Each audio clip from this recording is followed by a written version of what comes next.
We are pleased to have Dr. Megan Rees join us this afternoon. Dr. Rees is head of the Unit for Respiratory Medicine and Sleep Disorders at the Royal Melbourne Hospital. She is the consulting physician in respiratory, sleep and general medicine with an interest in respiratory infectious diseases. After completing her medical degree at the University of Melbourne, Dr. Rees moved to London to undertake general physician training at the Royal Free Hospital, and whilst in the UK, she pursued her interest in infectious diseases. Dr. Rees returned to Australia in 2003 to complete her Fellow of the Royal Australasian College of Physicians qualifications, specialising in respiratory medicine and sleep disorders, with training at the Royal Melbourne, Alfred and Western Hospitals. Megan received a Norman Bishar Medical Research Foundation Innovation Grant to conduct a study of sleep apnea in pregnancy. We are fortunate to hear from Dr. Rees today to discuss sleep apnea in Fabry patients. Thank you, Dr. Rees.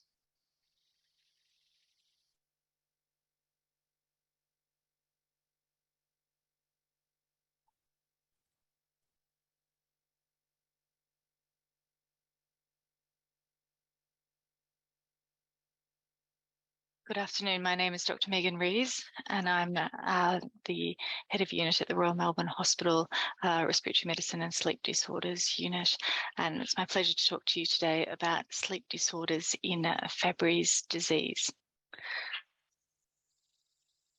The topics that I would like to cover today are the value of good sleep, how important sleep is for all of our general health and well-being, some common problems that disrupt sleep, some of the physiological changes that may cause some sleep problems in Fabry's disease particularly that can affect sleep, and some of the treatment options that might be available to try and improve sleep. But I would first like to start with the value of good sleep. This is the most important of the topics I think that I have to share with you today, because I really don't think as a society we value sleep as well as we should, and we don't recognise the contribution it can make to our overall health and well-being. I think it's just as important as exercise and nutrition, but we often don't rank it quite so highly when we're thinking about our health and how to improve it. So sleep is very important. Primarily, it makes you feel more energetic and active during the daytime.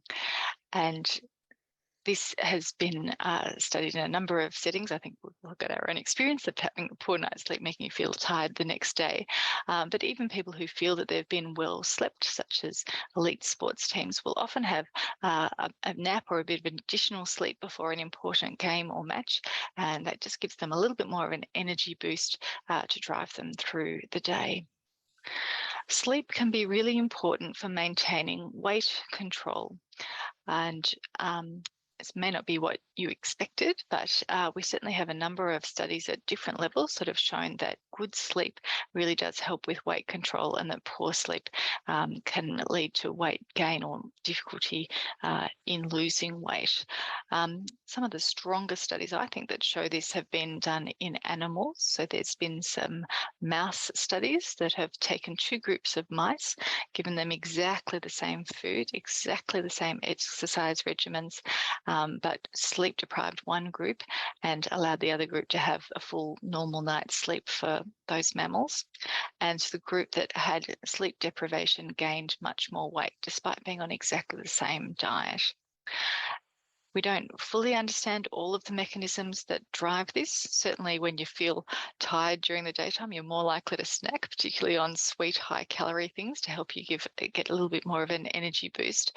But there is some other biological reasons that are likely to drive this. There are two hormones that are called leptin and ghrelin, which are secreted by your brain, and they control appetite and metabolism respectively. And if you have poor sleep, the natural cycling of these two hormones goes awry, and so our metabolic rate might be altered, and also our appetite can be altered if we don't get a good night's sleep. So certainly key to improved weight control is having a good night's sleep. A good night's sleep also improves your cognitive or your brain function. And we all know we don't think quite as clearly when we haven't had a good night's sleep.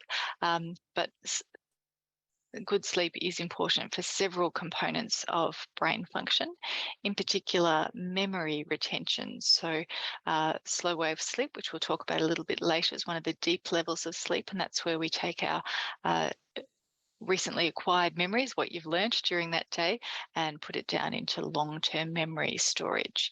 So having good sleep helps you to integrate that information from one part of the brain to another and lock it in solidly.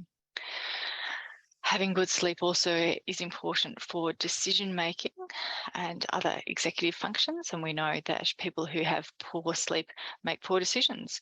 And this can be on the motor level, so what you do with your hands, particularly people who've had poor sleep are more likely to have car accidents, and in simulated driving environments more likely to make mistakes, sort of poor choices about observing road safety signs or driving safely. And good sleep is also really important for emotional processing. We're much more likely to keep our cool, to be on an even emotional keel if we've had a really good night's sleep. And we're also better at reading other people's moods around us and interpreting the communication between other people if we've had a good night's sleep. Anyone who's grounded the children after a poor night's sleep will know what this is like. You know, often it's not something relatively trivial to what you'd normally get upset about, but that's because you haven't got that capacity to do good emotional processing. And emotional processing really is the thing that sets us apart from other animal species. We have very complex communications amongst humans, and it's very important for how we function within our families, within our workplaces, and as a society. So a good night's sleep will help all of that for all of us. And interestingly, having a good night's sleep also improves your attractiveness to others, if you wanted a more superficial reason to have a good night's sleep. So there have been large studies conducted where a number of volunteers have had their photograph taken when they've been sleep deprived or not sleep deprived, all at the same age and wearing the same outfits and makeup, whatever, and consistently viewers who are blinded to who might be in each group will rank the person that's had a good night's sleep much more highly than people who have not had a good night's sleep. So you look better, feel better, more likely to keep your weight under control if you had a good night's sleep. So how can you improve your sleep? And there's a few things that all of us can do, and most of them are pretty simple, straightforward things. But the most important thing that we don't do in our Western society is give ourselves enough sleep opportunity. We often stay up late just doing this thing or that thing, or watching that great movie that's on Netflix, getting this other thing done, and we often don't leave ourselves enough time to have a good night's sleep. It's really important to have regular bedtimes. The more regular bedtimes are, the more easily you can get off to sleep at that bedtime. And it's important to have regular wake times. If you had to choose between one of them being kept exactly the same all the time, having a regular wake time is probably most important to set your biological clock, because usually the sleeping time will follow that afterwards. But really important to try and keep in a regular routine and allow enough time between the time you go to bed, enough time to get off to sleep, to have all of the sleep that you need, and then to wake up naturally around the time that your alarm goes off. So how much is enough sleep varies from person to person, but for most adults, it's between 7 and 9 hours sleep.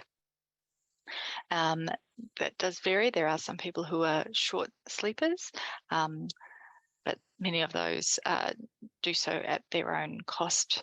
A number of famous people who are short sleepers include Maggie Thatcher, Ronald Reagan, so people who did go on to develop cognitive impairment in later life. Apparently Donald Trump is a short sleeper as well. Make of that what you will. The sleep environment that you have is very important. So having a lovely bedroom that you feel comfortable and want to go to sleep in, feel safe, is really important. Having the ambient temperature in the room cool has been proven in many studies to improve the quality of sleep and improve the transition to the really deep levels of sleep. That doesn't mean that you can't have some nice warm bedding or a toasty hot water bottle at your feet, but keeping the air around your head cool will improve sleep. There's even been one study showing that wearing and effectively an ice pack on your head when you go to sleep actually gives you a better night's sleep. Wouldn't necessarily recommend trying that, but there is a scientific study to show it has improved things. The environment also needs to be dark, ideally to be quiet and undisturbed. So many of us have things in our bedroom that might disturb us if we woke up during the night. We have phones, we have alarms, we have other people's computers that might go off. We might have a pile of homework that we're worried about. But try and keep those things out of your bedroom as much as possible. Keep your bedroom a place that is undisturbed for the time that you go to sleep.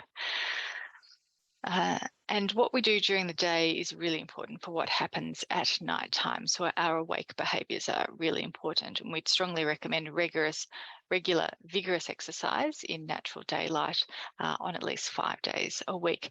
Now, what is vigorous will vary from person to person, but enough to get your heart rate up and get you breathing such that you couldn't speak in a long sentence is probably about the right amount. The natural daylight is really important. We know that it's the amount of light that we get on the back of our eyes and our retina that determines how well we secrete outgoing to sleep hormones later in the day, and that hormone is called melatonin. So if you don't get adequate daytime natural light exposure, you may not produce enough of your sleepiness hormone, melatonin.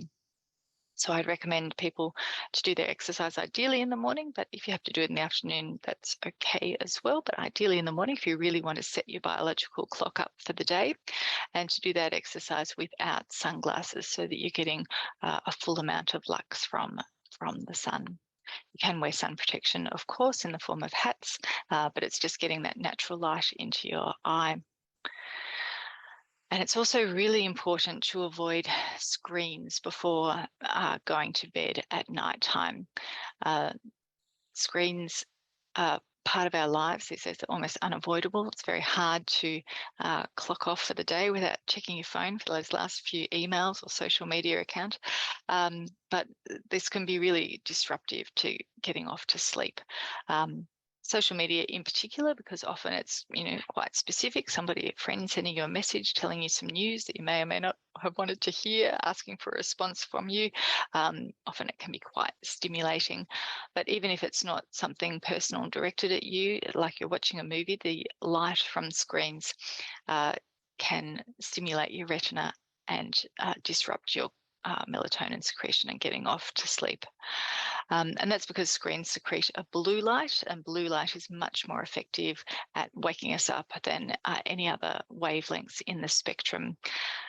Exactly why that is, we do not know, but we think it is probably because our sleeping mechanism is very primitive. It's shared across all animals, and we think that it probably evolved when we were creatures swimming under the sea, and the light from the sun coming through the ocean is blue, and so that light is relatively more stimulatory on our sleep mechanisms within our brain.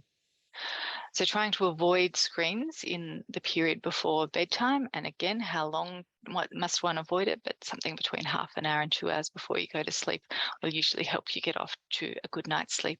So I strongly encourage everyone to find an activity that is screen-free, that's also relaxing, that you could do before you go to sleep.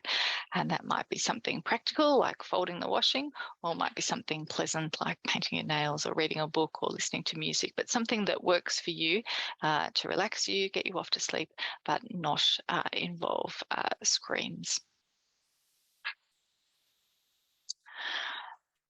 So some sleep problems have been noted to be more common in Fabry's disease than in the general population.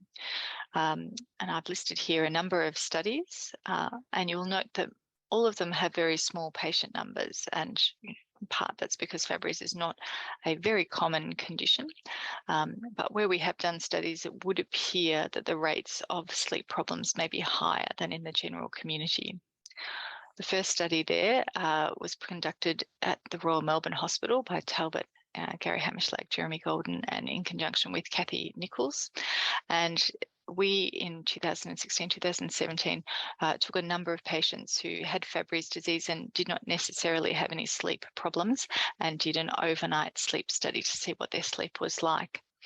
Interestingly, this was all a group of male patients, 20 male patients, and 10 of them had pauses in breathing that were abnormal. So it's normal to have a few pauses in breathing during nighttime. We get to sleep, we have a dream, might hold your breath. That's part of the dream narrative. But having more than 5 pauses an hour is abnormal, and that's regarded as mild sleep disordered breathing. So half of this patient group had that. Sleep disordered breathing is actually very common in the Australian population anyway. So 50% of Australians snore, and we estimate approximately 10% of Australians will have sleep disordered breathing. But having said that, this is more common in Fabry's than in the general population in this very small group. Interestingly, there were also a large number of patients who had periodic limb movements, so regular twitchings of their legs whilst they were asleep. Occasionally this disturbed their sleep, quite often it did not, but having these regular twitching periodic limb movements did occur more frequently than it would occur in the general population. And this has been seen by other groups in other studies. So restless leg syndrome occurred in 4 of 11 patients in a Brazilian study, and there were also rates of increased insomnia and feeling sleepy during the daytime, so sort of other markers of having had a poor night's sleep. So what do we do if we worry that someone might have a sleep disordered problem? Is we bring them into our laboratory for something called a polysomnogram, or an overnight sleep study. And this lady in the photograph on the right is wired up for having a sleep study in our laboratory. There's a number of wires that are placed with adhesive around the head, nose, mouth, and as well on the chest, and we get continuous readings of data from the patient whilst they go into sleep.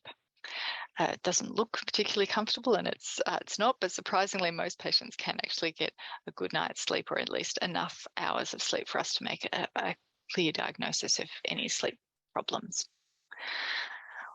On the left of the screen is some of the readouts that we get from doing this study. So you can see at the top there's 4 black squiggly lines. These are EEG readings, or electrocardiographic readings from the brain, and tell us about our brain waves. They're the stickers that attach to her head.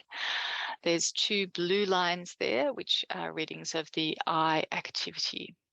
And the red line there is related to the wire that's stuck on her chin, and that's an EMG reading, so a muscle twitching reading for the mouth movement. Together, all of those brain waves can tell us whether what stage of sleep a patient is in. Whether they're awake, where our brain waves are moving quite vigorously, or whether we're deeply asleep, such as slow wave sleep, where we have a lovely synchronized pattern of slow waves in the brain. Below those waves, you can see several other parameters that we measure, including a microphone for measuring snoring, a probe on the finger that measures oxygen saturation, or sat meter, which you're probably familiar with since COVID. I think most people have got one in their house now, but that measures our level of oxygen within the blood. And then the following 4 readings measure chest wall and abdominal wall movements, so breathing patterns, how well we're moving. Then the green line relates to ECG, so the heart rate. And then we have a digital readout of that heart rate, how many beats per minute the heart is beating. The 2 squiggly brown lines below that are EMG readings for the legs, so telling us what leg movements there are during the night. And last of all, we measure the body position. Someone is sleeping on their back or on their side. We continuously measure all of these parameters for all of the night and analyse them all 12 hours together. And we can determine from the brain waves at the top what stage of sleep somebody is in. So if you can see on this chart, there are several normal stages of sleep. We start off awake, and then we lightly doze off into stage 1 sleep. This sometimes might have happened to you if just watching the television, or you can't remember what happened in the last little scene, not uncommon. Then we'll transition into stage 2 sleep, which is light sleep. Alcohol or sleeping tablets such as Valium or benzodiazepines can encourage you to get into this stage 2 sleep more rapidly, so people will get to this light sleep much more quickly with sleeping tablets. However, they block your transition to the deeper levels of sleep. So people who are taking sleeping tablets often say they'll get a few hours sleep, but then they wake up and they might need to take another sleeping tablet to get off to sleep again, and you end up having a bit of a vicious cycle. So you will get a better night's sleep without alcohol or benzodiazepines. Then after stage 2, we'll transition into the slow wave sleep. So these are stage 3 and stage 4, depending on how much slow waves there are. But these are where the brain waves synchronize down into nice slow waves that we can see on our EEG readings. And these are really important stages for health. So this is where we do tissue healing, so the body heals itself. It's where we do the transfer of short-term memory, or those things we've learnt during the daytime, into long-term memory. And these periods are longer at the start of the night. Your body seems to prioritize this and often have a longer period of slow wave sleep at the start of the night. At the end of the slow wave sleep, we go into a period of sleep called REM, or rapid eye movement. And here the body is paralyzed, but the brain appears almost awake and the eye movements are moving rapidly. And this is usually where we have our dreams. And we don't know the full purpose of dreams, but they do seem to be important in complex problem solving, particularly solving emotional problems. And these occur later in the night. People who have PTSD or post-traumatic stress disorder often have such vivid dreams that they wake up from them. And we know that helping people to have longer dreams with PTSD can improve their PTSD symptoms. So dreams are very, very important for getting you back on an even keel. After a dream, most people will wake up to some extent and then go back through stages 1, 2, 3, and 4. And we usually cycle through these stages at least 3 times a night, with the periods of slow wave sleep getting shorter with each cycle and the periods of REM or dreaming sleep getting longer with each cycle. So having the whole night's sleep is really important. So why might somebody have disrupted sleep? And one of the commonest problems that occur across our society, but we think probably is more common in Fabry's disease, is something called obstructive sleep apnea. And this is where if someone lies on their back, you can see this head cut in half, the tongue can relax back towards the back of the throat. When you go to sleep, you also relax all of the muscles in your pharynx. So those muscles and tongue can come a bit closer together. And if they come close together and vibrate, that causes snoring. But if they come right close together, they're two moist surfaces, and so they can stick together, and that blocks the airflow down into the lungs. If the airflow blocks down into the lungs, the oxygen level drops. Your brain doesn't like that, so it wakes you up to take another breath. And with that wake up, you get fragmented or disrupted sleep. What are the consequences of having disrupted sleep? Well, you feel very tired the next day, not surprisingly, but if this occurs recurrently, there is greater rates of depression because you're not getting that emotional processing happening overnight, and that knock-on effect of that can be relationship problems. Sleep apnea itself can cause fluid retention, and fluid retention can cause sleep apnea, and we'll talk about that vicious cycle a little bit later. But it can also lead to high blood pressure. We think probably that stimulation of having to wake up from deep sleep to breathe again is quite stressful for the body, sends a bit of adrenaline around, and results in the blood pressure going up. And if that occurs enough, people with sleep apnea have persistently high levels of blood pressure. For pregnant people, it can also increase the risk of high blood pressure in pregnancy, a condition called preeclampsia. And it can mean that we are more prone to diabetes or insulin resistance because the metabolism of the body is being disrupted. So why would Fabry's cause people to be more likely to have sleep disordered problems? Well, nobody's actually done any studies into the underlying mechanisms precisely in the laboratory yet. However, there's some theories are that the accumulation of glycosphingolipids that occurs with the enzyme deficiency of Fabry's causes a buildup in the muscles, and if that buildup is in the tongue and the pharynx, the airway might already be smaller before you even go to sleep, so you've got less room before you develop that obstructive sleep apnea. The diaphragm might also be affected. So maybe you're not taking as deeper breaths when you go to sleep, and that's the main muscle that keeps us breathing at night. It is possible that the cardiac muscle might be affected. I understand that glycosphingolipids can also accumulate in nerves, and that might be part of the reason why the legs twitch a little more often during nighttime in observed studies. And sometimes this causes a problem for patients, but not always. If you're unfortunate enough to have some kidney impairment from your Fabry's disease, then the fluid retention that can accompany kidney impairment or heart disease can also worsen the cycle of obstructive sleep apnea. And we know that if you're having fluid retention in your ankles during the daytime and you lie down at night, that fluid probably gets redistributed elsewhere, possibly up to the neck, and that might worsen sleep apnea.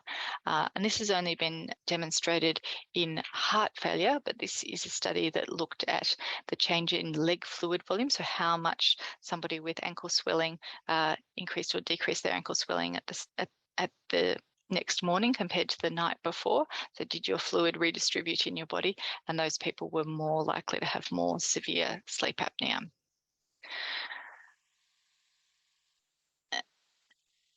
So what might be some of the treatment options if you do have sleep apnea? Now, it's not certainly by no means disastrous. It is a highly treatable condition, and we've had some great successes of treating people with Fabry's disease and sleep apnea in our clinic. And sleep apnea is also very common in the general population and can be readily treated.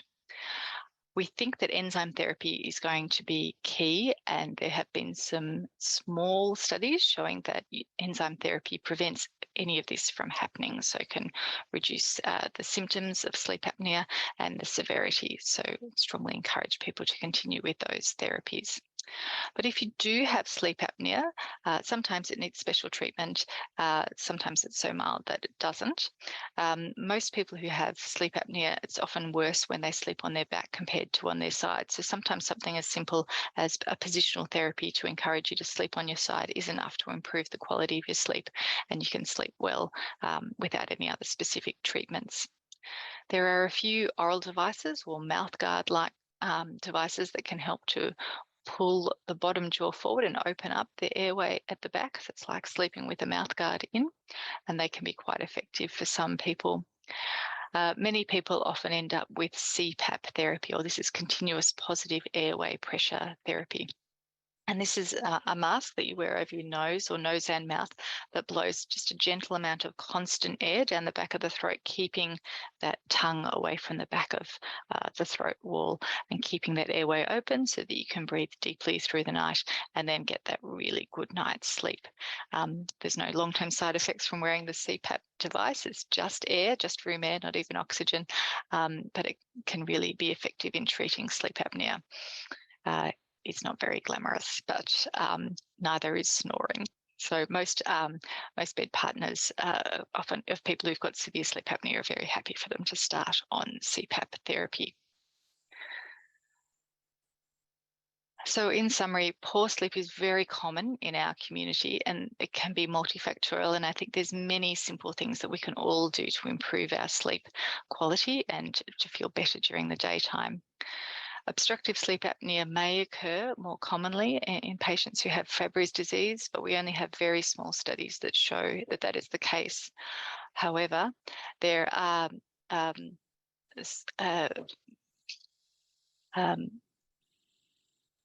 even if you do have Fabry's disease, sleep apnea, we have many very good treatments to effectively treat obstructive sleep apnea. And for all of us, prioritising sleep is a great way to improve our health. I'd just like to thank my department at the Royal Melbourne Hospital, and in particular, Dr. Jeremy Golden and Dr. Gary Hammerschlag, who conducted that study in Fabry's disease. And thank you for listening.